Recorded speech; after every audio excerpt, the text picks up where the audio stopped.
Hi, I'm Carmen Medina, and I survived a 32-year career as a heretic at CIA. And welcome to Agile Uprising Podcast.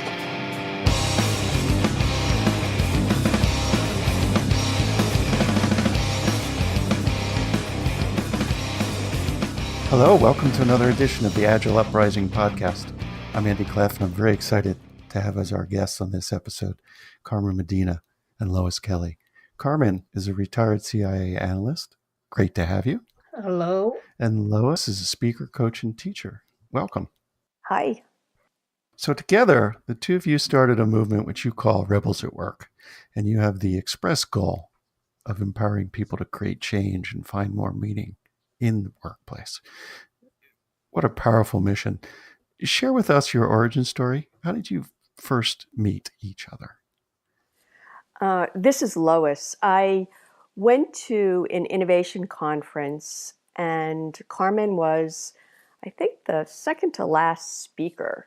She had just retired from the CIA, and she was talking about her life as a heretic in the CIA and how difficult it is to innovate and create change inside really large organizations. And everyone else at the conference, they were founders and heads of companies. And I thought, why isn't anyone talking about how difficult it is from the inside? So as soon as Carmen finished speaking, I sort of ran down and said to Carmen, we need to talk. Indeed. And I remember you saying in that first few minutes, why is it that nobody helps rebels at work? And that's the first time I had ever heard that phrase. I love it. It's such a wonderful capturing in just two words, Rebels at Work. So you guys then got together, wrote this wonderful book, Rebels at Work, a handbook for leading change from within. And you get at an issue that I really want to explore deeply with you tonight, that people in all kinds of jobs, in all kinds of workplaces, in all sorts of cultures, reach this point where they want to say enough. They have this uncomfortable realization that maybe they should do something about this. Yet so many of them remain silent. So many of them don't bring their ideas forward. You had this section that really caught my eye that you call Really Don't Want Your Ideas, where you reference a study by two authors from, I think, the early 2000s, Morrison and Milken, and their white paper was entitled Organizational Silence, a Barrier to Change and Development in a Pluralistic World. And that white paper revealed that although in many organizations, leaders verbalize an openness to new ideas, the cultures actually send an implicit and even sometimes explicit signal that their employees should remain silent. Carmen, there's a section in that chapter of your book. I wonder if I can get you to read the first two paragraphs that reference the Morrison and Milken study. Sure.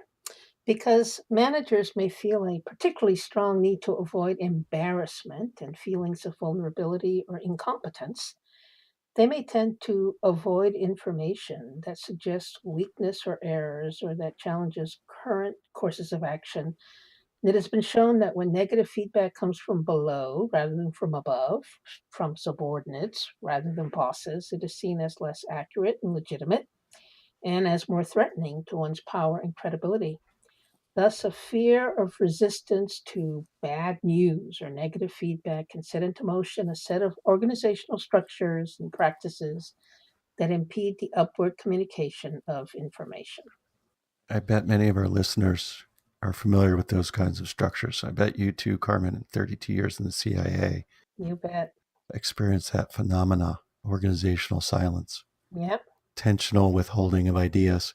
I can see how that would be a problem. So, Lois, you talk about the innovation workshop that you were there, right? Where people want to succeed. And to succeed, you need input from everybody to continuously improve. You want everybody to have a voice, yet there's still silence. What is going on here?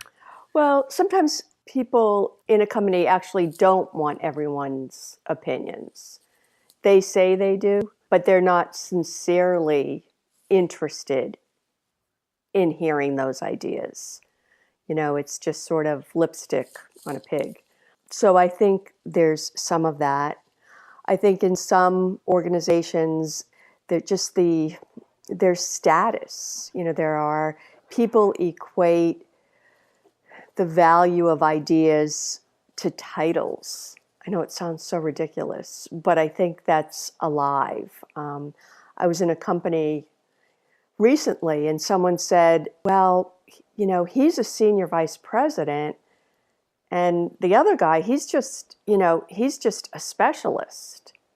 He's just a specialist. How could he possibly know as much as the senior vice president? So I think there's status is a second thing. I think the other thing that goes on is a lot of organizations are just going so fast that they're not taking the time to hear people's ideas. So they're just rushing. And in that rush, people are not being heard. And it's really dangerous. And I'm often, in the work I do, brought in when companies or organizations have a problem. That's the only time I'm brought in, really, when they have a problem. And usually it's a situation that has gone too far, that there's so much tension that either people have become completely complacent because they don't believe leadership values their opinions, or they've tried in many, many different ways to talk about an issue and propose solutions only to be sort of either ignored or, in a very nice way, slapped down. And so I imagine the result, what you see when you walk in is disengaged employees. They're just resigned to operate following instructions. What happens in those cases when there's mistakes or problems? Well, I think you see a finger pointing culture that goes on, and so no one wants to take responsibility, which just then leads to a further bad spiral. It's toxic. I mean, it's toxic. It's so sad because I think most people have a positive intent when they go to work. They want to work. They want their work to be, they want their workplace to be seen as doing great work, and they want to be seen as contributing to great work. Right. I like to say, we've been using the word engagement. The best way to engage staffs in an organization is to engage them about their work. Attempts to engage them using something other than the mission itself are secondary and people see past them. You don't want to hear my what I really think would improve my work, but you do want to give me three choices at lunch. Okay, fine. It it doesn't work. So let's talk about the opposite of silence, voice, speaking up. I love that phrase. We've been talking about hierarchy and status. And when you speak up, sometimes it's a challenge, sometimes it's opinions, but it takes a certain amount of courage to speak up.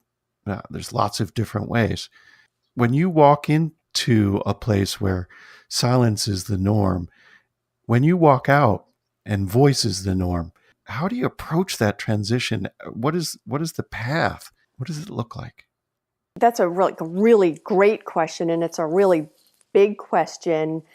And it's about creating new awareness among the leadership, and it's creating new habits on how people come together around ideas. The old get up and, we have 1 hour and 55 minutes is one person, just a PowerPoint, and then there are no questions. There's one voice that's heard, and then maybe one brave person speaks up. So I think it's creating new ways in how people come together and how they discuss ideas. And I think PowerPoint, I wish they would sort of all go away. Um, and we could have more, art of hosting. And this week I ran an unconference, which was fantastic. All the good ideas came out. But if there had been in that 3 hours, 6 PowerPoint presentations, I'm not sure people would have been talking about the right issues. Right. And in that case, you get these critical processes and outcomes that are not positively affected. Right. You don't get a variety of input. You don't get critical analysis, and heaven forfend somebody publicly provide negative feedback. This old command and control mindset and the desire for certainty, it just shuts down voices. And where people want to know, well, what's the agenda and who's going to speak on what, in what order, it leaves no space to have the real conversations. So I think certainty is stifling, and it stifles voices and stifles creativity. Absolutely. There's a lot of change behavior necessary, for managers, for employees. So, employees aren't innocent. And I can just reflect on my own experience as a heretic at CIA. I was a very ineffective and stupid heretic for much of my time there. Some of the issues associated with speaking up in a less effective way is it's all about you. It's your ego is wrapped up in the idea. You propose something that is radical and divorced from the organization's values. It's better to start with something more tangible that the organization can more easily accept, and then you pocket that victory and move on. So the speaking up, I mean, the managers have to be willing to be more humble and accepting of uncertainty and a certain amount of discomfort. And then the employees have to edit themselves and how they approach it and be smarter about it, which is really what we are trying to do in the book, is to give them that kind of advice. I love that you lead with, I spent most of my time there being an ineffective heretic. And let's dive into that in a bit. I want to go back to this problem of command and control. This is the Agile Uprising, and most of our listeners are in that space, involved in a transformation of some sort, an organizational change. And we experience this cognitive dissonance where team members feel a lack of agency in a command and control structure, yet they're being told self-organize. And moving back and forth between these two completely different mindsets can drive some folks crazy. I wonder if you have some advice for how people operate with one foot in both sides. I think part of it is just being aware how difficult that is. I wish we didn't have to still have this command and control, but if it exists, it exists. And by acknowledging it and sort of together with your tribe saying, how do we stay sane? How can we curb our frustrations? I think when people start kind of the whining and whipping themselves up about how horrible this command and control is, and the energy in the conversations, that kind of complaining energy, why won't they let us do this, and blah, blah, blah. It takes away from the creative energy that you need. So simply by acknowledging this isn't ideal, but we are making some progress, and to edit the negative energy. There are a lot of things we can't manage, but we can manage our energy and how we show up and respond to what is. Sometimes I'm in a chat room or in some environment where people in the agile community are talking back and forth. And I remember one recently where somebody in sort of the situation that you're describing, Andy, said, "Problem I have with my boss is that he thinks agile means quick, and it doesn't necessarily mean quick. But those two terms are conflated." And so I think one of the things, and sometimes this is better done in a happy hour than, in the daily staff meeting, is to kind of talk about common terms and get a common understanding of, what you bring to the work as an agile practitioner. And then I think a kind of a concrete piece of advice that I give the rebel at work is, and this is a sin I was guilty of, is that I thought all my ideas were equally good, so I presented them all. And when you do that in a command and control culture, you just sort of overwhelm them.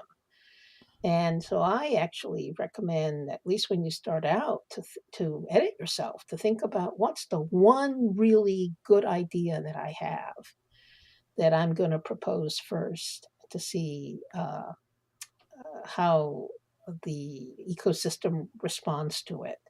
There are things that you can do that are very practical. Like sometimes I'll say to the person, I'm always talking and nobody listens to me. So I'll go, okay, next time you have a meeting, don't say anything for the first 55 minutes. Just put duct tape over your mouth. And then at the last 5 minutes, say something, but the one thing you most want to say. I just think that kind of discipline can help people get a, get their points across. I love that you're sharing all your sins so openly. This focus on language, You want to hear more? You want to hear more? as many as you want to confess, Carmen. So you've talked a little bit about how you voice and how, in your experience, you chose your words. I want to talk a little bit about the language of leadership. We're going to be talking sometime in the new year with David Marquette, who has a wonderful approach to the ladder of leadership and how important the language we use when we communicate up and down impacts the message. So Carmen, you described, the early part of your heretic exploration as unproductive, but at some point you crossed over. How big a part was your language? How big a part was the language of leadership in those situations? What helped you cross over? Yeah, I did. I did cross. I crossed over to the other side, and at least initially, in some of my leadership experiences, having been a heretic was a problem. So, for example, I didn't provide enough structure for the team.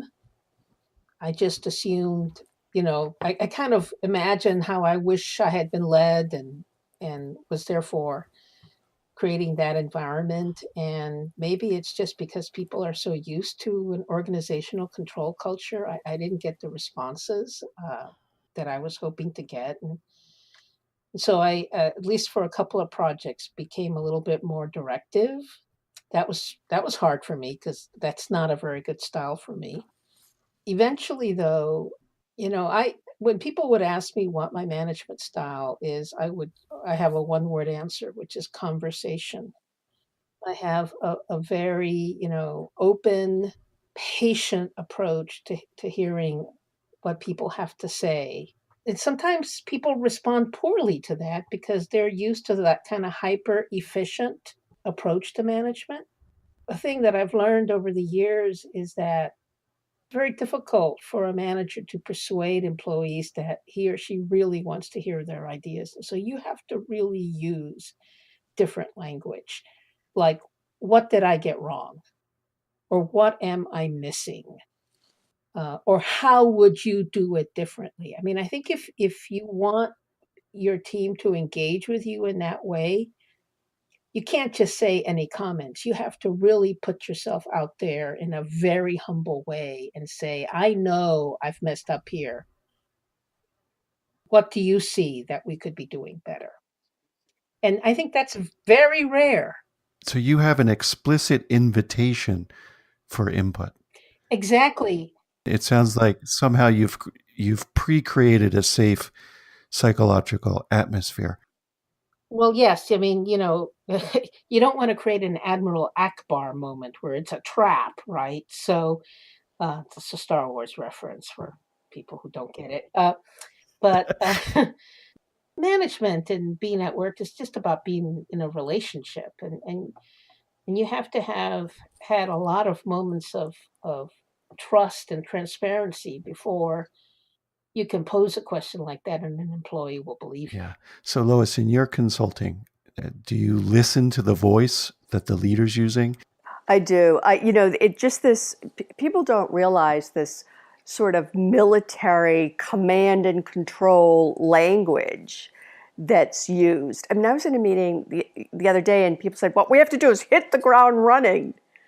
And I later said, these are not Marines, and they don't even realize they're using this language. So I do counsel people to really make an organization both safe and inviting. Just the language of empathy is so important. If you see somebody, when someone is really mustering up the courage to say something. And as a leader, when you say, gee, Jane or Jack, that must have been really hard for you to bring this to the group. That must have taken a lot of courage for you to raise this issue because we've been ignoring it. And right then it says to the person, right? It reinforces how hard it was that you recognize that. It puts them at ease for them to continue and explain their point. So it's very important, with leaders in doing that listening, and also the sort of empathy and showing real curiosity, really being interested in what people are saying, and taking the time to ask good questions. And they can't be fake questions. Like, I'm asking questions because that's what a coach told me I should ask 2 good questions after someone says something. Roar! And I have them right here on an index card on my desk. I had a great feedback moment from an employee. My very first job as a manager, and came in and he was talking to me, trying to explain some point of view that he had, and as I was listening to him, going, uh huh, uh huh, uh huh, at a rather rhythmic way. And he said, "Stop saying that. I think it means that you don't agree with what I'm saying." And he nailed it. And I stopped doing that. Nice gift. When I come back to command and control, since it's still prevalent in many of our listeners day to day, there's, I think, an inherent concept behind that organizational structure that, I don't know how to say this politely, the organization views employees as resources. They are inherently selfish, untrustworthy, and need to be told what to do. The managers, the leaders, understand best the problems, and a sense of harmony and compliance, even if fake, indicate health in an Mm-hmm. organization. Surface harmony, right? Which is Right. again is this culture of silence. Don't tell me anything wrong. So when you walk into a situation like that, because you've been invited in and somebody says, yeah, I think we have a bit of a problem, and you see these structures and these belief systems, how do you begin to turn? You're invited, you enter, but how do you begin to turn these concepts at the leadership level to a point where it's a safer space for people to actually speak up? Well, I think you have to first, with some leaders, surface their assumptions. And sometimes they don't even understand what those deep assumptions are. And if they're unaware of those, it's difficult for them to want to change. But when you bring those up, and I mean assumptions like, if I'm not commanding the room, if I'm not setting the agenda, then I won't be taken seriously as a strategic leader. Right? I mean, a lot of people have these assumptions. That's why they can't let go of control. They have assumptions of what you're supposed to do as a leader. So I think you have to surface some of those. Carmen, you talked about some feedback that you got Hmm. about a verbal blind spot. Have you, or either of you, been in a situation where the personality of a leader leads to organizational silence? I can think of, the famous story, the emperor who has no clothes, that narcissism, that self-centeredness. But there are other personality traits. Oh, absolutely. How might a good rebel deal with some of that?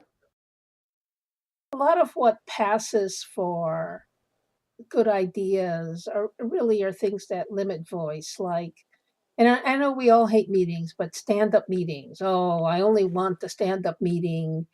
I only want meetings to last 10 minutes, so we're going to have stand-up meetings. Well, what is that telling the employee who feels there's something that we need to talk about? Well, you've got to, beat some very high threshold before you can do that. It's that formulation that if you are deriving your significance from the status of your position, you are going to be a very bad manager. We have a wonderful voice in the Yes. background there. It's a little bird saying well, the clock is running fast. But anyway, yes. I also think for rebels, when they're speaking up in an environment where there's this sort of command and control, when you speak up and you say there's a problem, all of a sudden it's like people sort of shut down. And it's very interesting to frame things and say, we have a real opportunity. Or I could see, I think there are possibilities to take this in a way that can, whatever the goal is. But to use Yes. the language of possibilities and positivity versus starting with problems. And it breathes huge life into a room. It makes impatient leaders or even the command and control types, everyone wants to talk about opportunities and possibilities. So we often suggest to rebels, don't go in with, here's the problem, here's why it's not working, because people's prefrontal cortex literally shuts down when you start talking about problems and drama. Yeah, I would say, certainly among the top three sins of rebels at work is falling in love with the problem, not spending as much time on the solution or the opportunity. And Lois, you've been writing recently about how, you have to be for Mm-hmm. something, not against Mm-hmm. something. I think I counted two sins. Is there a third one tucked away, Carmen? Well, I don't know which ones you've counted. There's the sin of ego. There's more than three. Uh-oh. Listeners, get out pen and paper. There, there's the sin of of falling in love with the problem.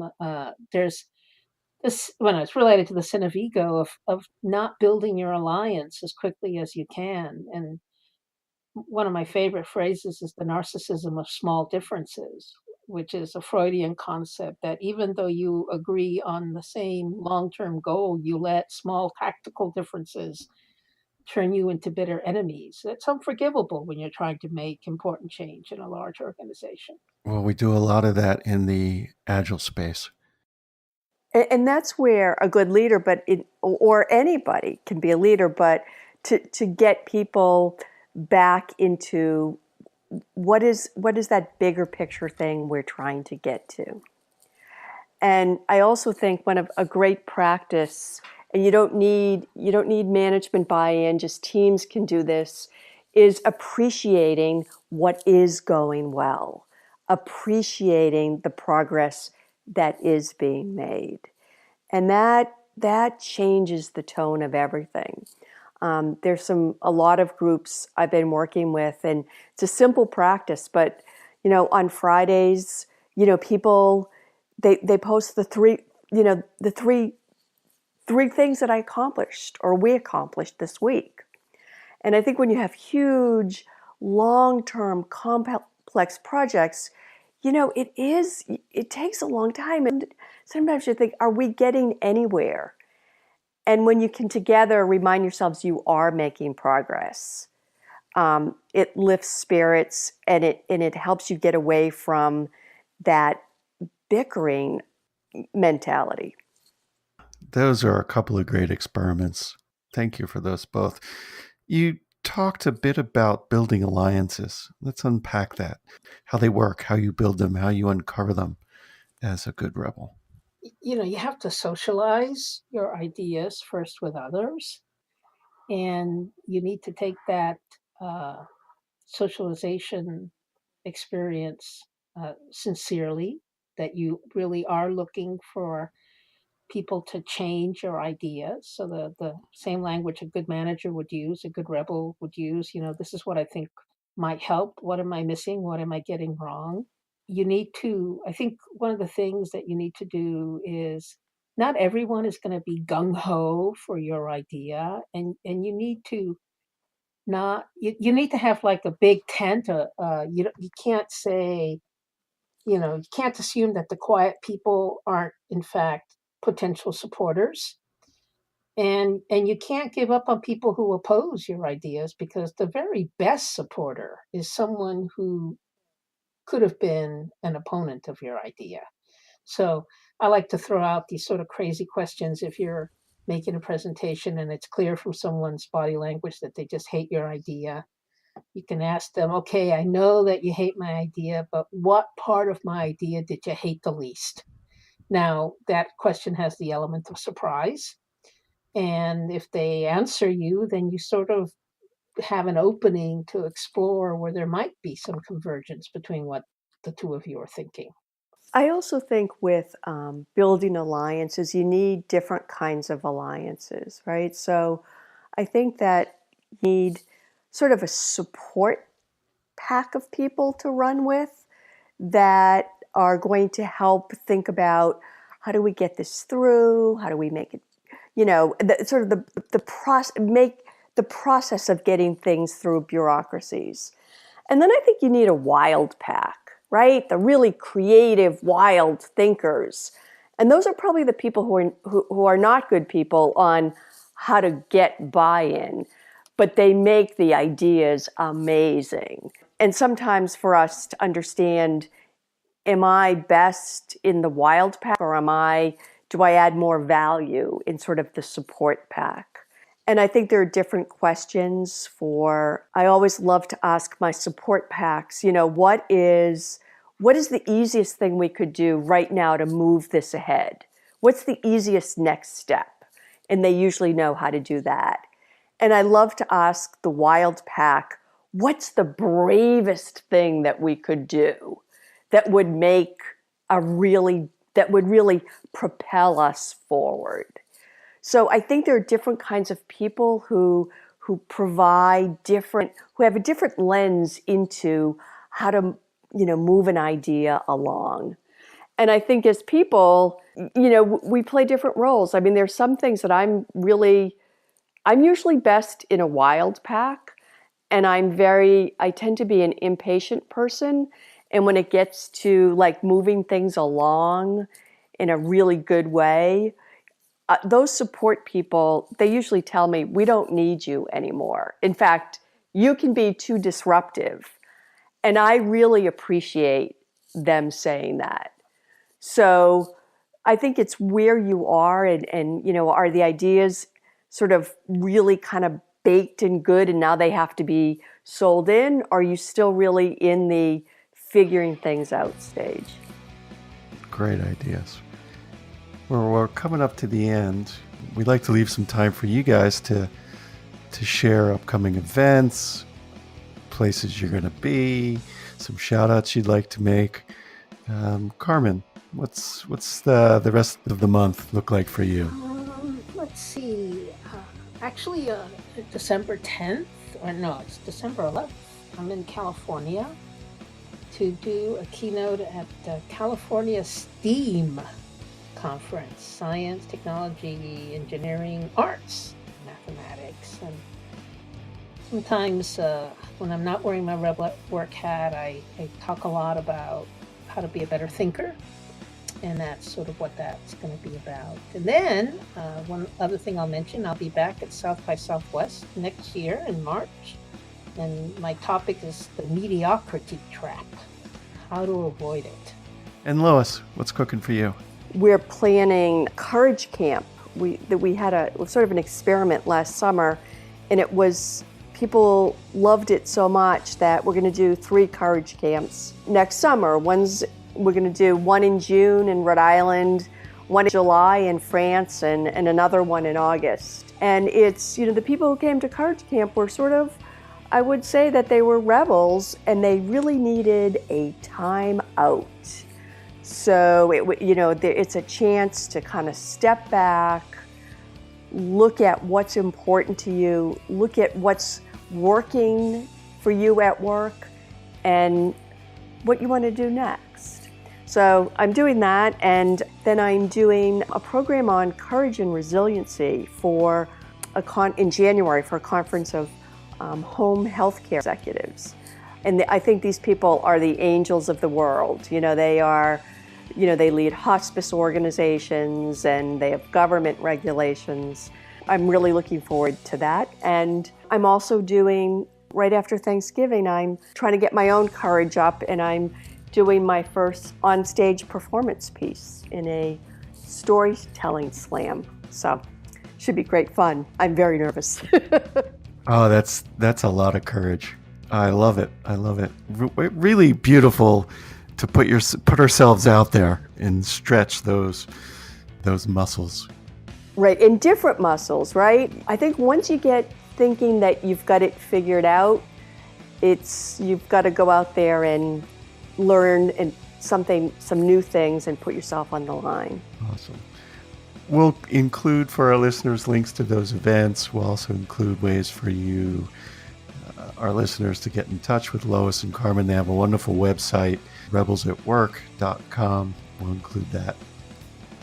I want to thank you both for the work you do to empower people to create change in the workplace, and for the time you spent with us today. And to our listening audience, thank you for tuning in. If this is your first time, subscribe. If you enjoyed this or any other, give us a review on iTunes, Stitcher, or the podcasting platform of your choice. When you do that, it really helps others find us and expands our audience.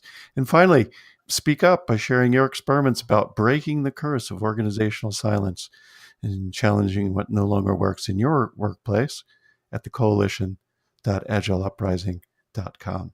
Until next time, this is Andy Cleff, and you've been listening to the Agile Uprising podcast.